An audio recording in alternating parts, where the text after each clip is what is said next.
If elected, what would you do to help continue to promote job growth and grow Florida's economy? Well, I think it's important, first and foremost, to make sure we are doing everything possible to diversify Florida's economy.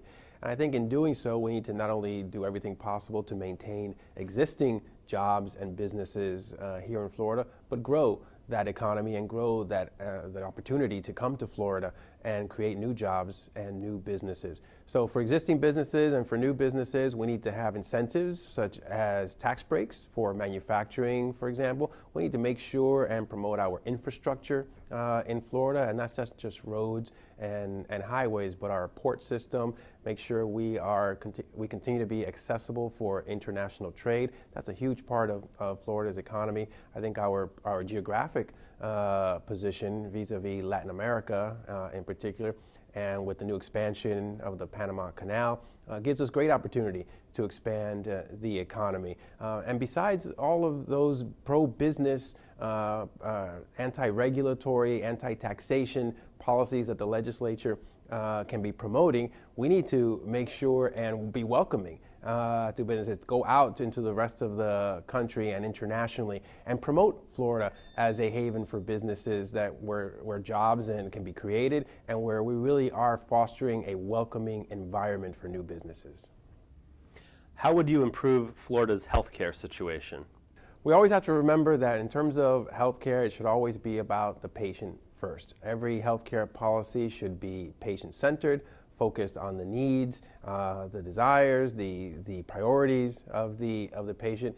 And in Florida, access, of course, is also very important for those patients. We know we have a shortage of doctors and nurses in Florida. We need to do everything starting with educational incentives for people to go into the healthcare industry. We need to make sure that the medical malpractice environment is not overly burdensome to doctors that want to practice in the state of Florida. We need to make sure we incentivize nurses coming to Florida and make sure that they have opportunities as well. And again, that will help improve the access, improves the healthcare environment in Florida. We need to make sure that our universities, our medical schools are having, and our hospitals have enough residencies so that doctors that are training here and begin their practice will stay here and continue to provide health care to Florida's residents. And we need to provide choice for patients and for healthcare consumers. So any legislative priorities, any legislative policies that are pursued in Tallahassee should try to look at that entire spectrum of healthcare policy, starting with promoting healthcare professionals, making sure patients have choice and good access. And if we can do that, I think we'll be well on the road to improving the healthcare system in Florida. What challenges do you see in Florida's K-12 education system? And if elected, what would you do to address those challenges?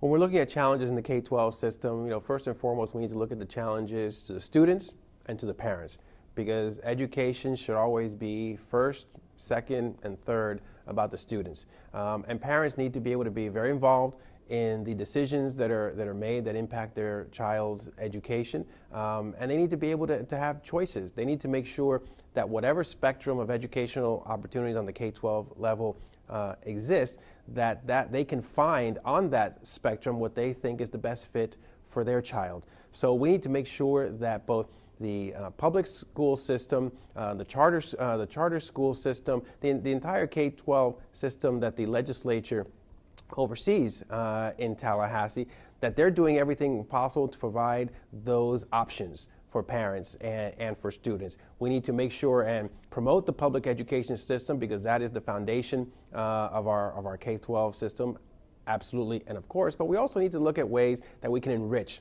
that system, enrich the choices, enrich the opportunities for children across the state. And as a state representative, I look forward to working with the entire education community, educators, parents, administrators, to try to find that balance whereby we have those choices and that opportunity for all children and for parents.